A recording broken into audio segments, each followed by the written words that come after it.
Hey guys, welcome back in the greenhouse here.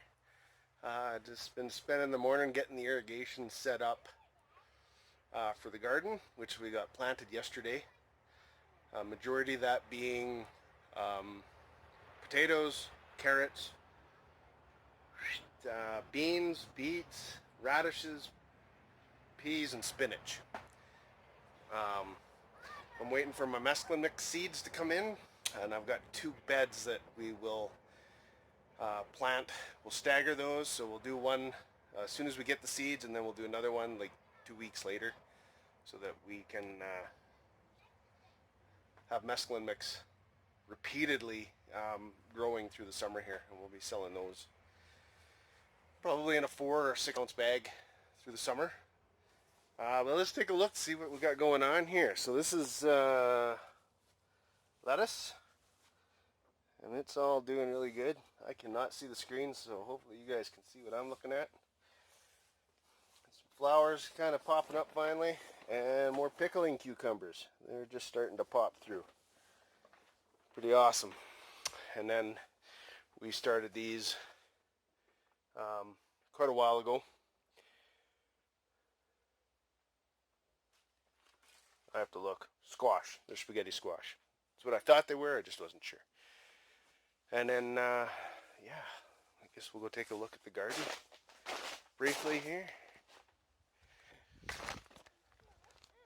So, set up a couple of sprinkler heads. I got a manifold right here. I got it shut off right now just due to the fact that, one, I'm recording, and two, I think my wife is running the water up at the house, and we can't run both. So I'm gonna have to look at something else, bringing in a tank, collecting the rainwater off the roof, and then I guess maybe using the well to top that up. But these heads are awesome. Holy cow. Like they say they're good for 6,400 square feet. I don't have that kind of water pressure. And probably, I mean, that's easily 60, 70 feet that it's got in a diameter here, with the splash guard. So there's a splash guard here, right? So the water hits here, and then it's dispersed out, and I mean, it's got a good reach with the low water pressure that we do have. I'm quite impressed. I think those are $20 heads, just mounted on a T-bar. Yeah, so I got two of them that should be able to do the whole garden here. And I keep talking about it, but I've got a tarp, 5,000 square foot tarp, that I should get unwrapped and set out there. Yeah, things are coming along here. Slower than I had anticipated or imagined, but for those that you know, mental health will do that for you. Some days are good, some days are bad. Sometimes they're half and half. Today's a half and half. Anyway, quick update. Yeah, I'm gonna put another quick little short video together here, and I'll attach it to this one in regards to running my my broilers. I'll show you how I'm gonna set that up. Let's go take a look. And there we go. Chicks. Oh, spooked them.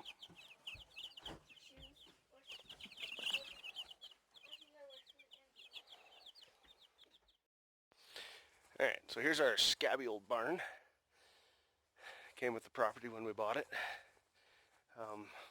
Should I explain my mess? We used to have turkeys in here, and this was a covered cage. And then it became overgrown, and we went a couple of years without growing anything, and it just kind of fell apart. So yeah, I have to clean that up. And then my wife's layers are going to be going out here. So there's things like this that have to get fixed.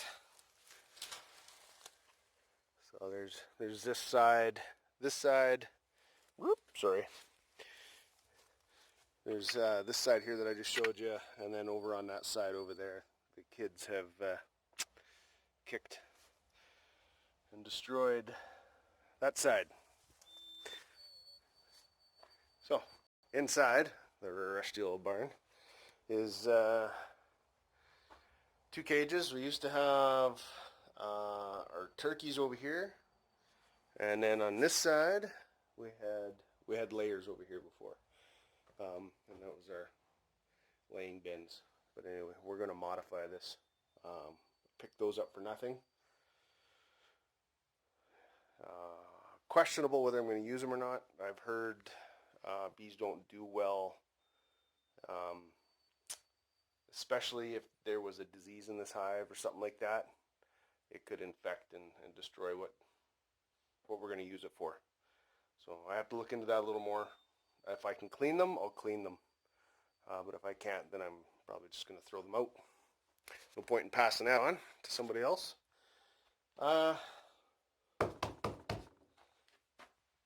Free watermelon box. So this will hold them for a couple of days anyway. We'll see if we can't get another one, and then we're going to separate the chicks, because 100 of them, that's going to be pretty tight. But it'll be good for a couple of days anyway, if we can't find one by then. Yeah, so that's the barn.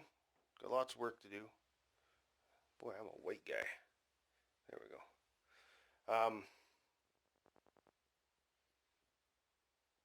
Lots of work, lots of work. The garden is coming along. I might have to till up a row of carrots, considering I put 3 beds of carrots in a 3,500 square foot garden. So that's, I think I overdid it. We probably could have got away with 1 or 1.5, because the potatoes, I ended up with a half row. So I probably could have just finished that off with carrots, and then another bed. But yeah, so we got 2.5 beds carrots. So we'll see how that goes. I'm not sure yet. The joys of starting out. You know, it's funny because you can watch all the YouTube videos you want. You can read all the books. You know exactly how they've done it. You know exactly how they've got there. But experience can't negate it from being able to do this. I mean, I've got a farming background. I see what they're doing, and I know how they've done it. But the time that it would literally take to set it up to work properly, the way that they have it, it literally would, well, it would take me a year to set that all up the way that they've got it. Now, I'm sure somebody, and I've seen, I think it was Richard Perkins had interviewed a couple in Sweden, where they literally in 6 months had a fully operational market garden. It was crazy, the amount of, and not even just vegetables, but infrastructure. They had greenhouse, they had a fully wooded in finished wash area with the walk-in cooler. It was gorgeous. But the thing is, they went into that having worked for other market gardeners, so they knew exactly what they needed and their steps in which to get there. And talking about that, I've got to get my station set up for washing, and I got to build a cooler, some form of cooler. I've got insulated panels sitting out back here. Let's see, maybe we can see them. Can you see them? They're right there. Right there. There's a big pile of them. 6 foot and 30 inch, no, not quite 30 inch, maybe 26 inches. And anyway, I was thinking of using that and actually taking that shed right, come on finger, right there, that shed, and basically taking it over there, using it for storage, but then taking those panels and then like the back half of it, like I've got some work to do to it to seal it, but basically taking those steel insulated panels and basically building a section inside. So insulate, poly, and then strap those to the wall. And then basically using the cool bot with the AC unit to cool it. Interesting. Lots of time, and I don't have a lot of it. Anyway, guys, there's a quick update. Thanks for joining me. We will see you guys in the next video.